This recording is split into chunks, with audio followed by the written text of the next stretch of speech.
Assalamualaikum warahmatullahi wabarakatuh. Saya Abu yang sadar dari dunia. Angkat ini dia juga besar kata Abu Bakar dengan kalau orang kerana dia orang yang ingin ini cukup mengalir. Oleh bahasa ini itu nanti guna kali ini orang ini berhubungan.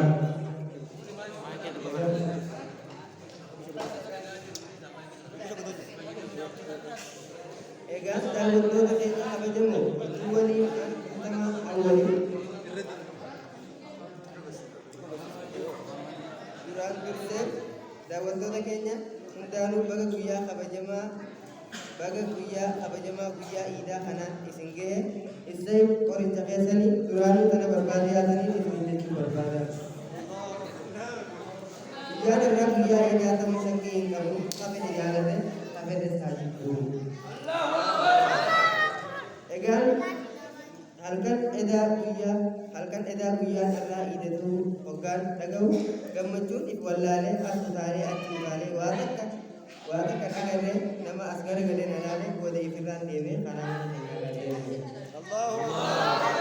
Oduu wal fakkaatu halkan edaa daa'imni tokko hunduu miidiyaa isaa garaa jala kaayyatee isaa rafu jiru manaamaan dhufanii yommuu jalaa fuudhan gurra namaan qabatee iyyee haadhaaf abbaa isaa kaasee huccuu isaa guutuu kaayyatee karee dhibee isaa fuutee Gammachuu namoota wal bira dhufuun kaan miskiina gargaaruun gammachuu isaanii ibsachaa jiraachuun dhaga'ame. Akka namoota tokko irraa odeeffannetti namni gariin foon dhugii malee nyaatuun garaan irraa dhaabbatu didee mana fincaanii fi mana isaa gidduu dhiigaa hidha isaa akka dabarsuuf dirqame. Namni gariin immoo dhugii hojiyyaa hoolaa qalachuu dhiisii lukkuu bitachuu hin dandeenyu lukkuu qalachuun jabaatee saniifuu nuti laaffisoo keenya darbannee hidhateenyi oomishaa jirraa jedhan. Amma gama seenaa ergamaa Rabbii sallallahu alaihi wasallam achi tarkaanfannaa seenaa kana gabaasee kan nuuf dhiyaatu biyyoo waayoo waan hin jedhamne qabaatu.